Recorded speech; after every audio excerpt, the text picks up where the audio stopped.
Hey everybody, it's another Wednesday night. I'm not sure how many weeks it's been, but I know it's a Wednesday because we're putting out one of these videos, just a little faith thought during this COVID-19 season. So I'm anxious to dive in here with you.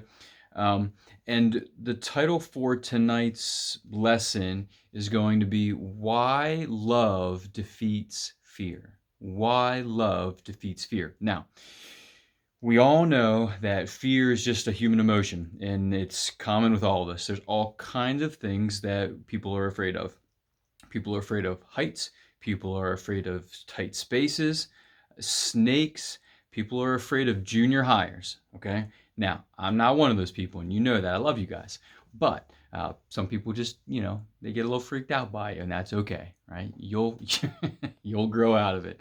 But no, all right. So fear is a common human emotion, and it's not something that's terribly uncommon right now. There's a lot of things that people, are afraid of. Obviously, this virus, or are things ever going to get back to normal? Maybe someone who's lost a job, or financially, are we going to be okay as a family? And so, again, there's all kinds of things that can just kind of cause fear to stir up inside of you, and that's normal. That's okay. But what I want to talk to you about tonight is that title, okay? That question. Why does love defeat fear? As a Christian, why does love defeat fear? Now, I want to take you back into the first century because the 2020 is not the first time a global health pandemic has happened, okay? Well, I don't know about global, but it's not the first time a pandemic has happened. And so back in the second century, there was a pandemic called the Antonine pandemic, and it swept across the city of Rome, and it was a slow sweep. They estimate it was about a 14-year time period where this plague just sat and just wreaked havoc in the city.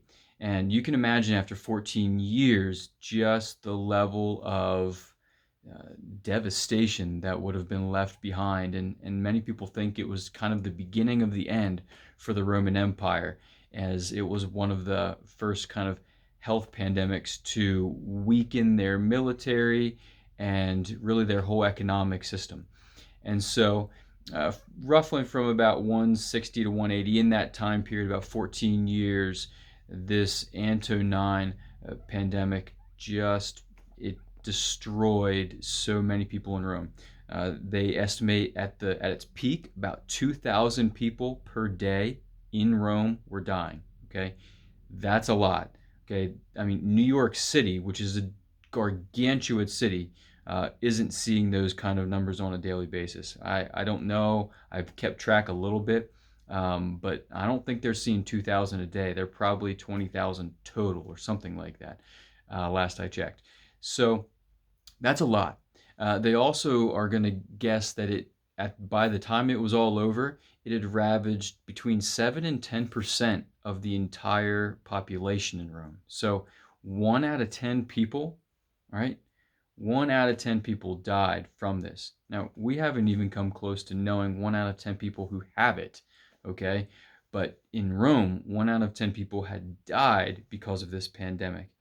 And so, all of that to say, or to paint this picture, that this plague was devastating. I mean, just absolutely devastating for this people, this city. And oddly enough, it was a season where the church, the Christian church, grew by leaps and bounds. Now, why? Why is the church growing at a time like this? Well, the answer is because their love casted out fear. Now, I want to read for you one of John's thoughts about this concept, and he says what I've already said. In 1 John chapter 4, verse 18, he says, "There is no fear in love, but perfect love casts out fear." Okay, so why does love drive fear out? Why does love kind of just overcome and put fear to the side for the Christian? And I'm going to suggest to you that love drives out fear, it casts it out, because those things that we fear, okay, are overridden by our love for God. So, what are some things that you might fear? Or what are some things that people in the first century, Rome, or second century, I'm sorry, what are some things that they might have feared? Very similar to the things that we would fear today with the coronavirus.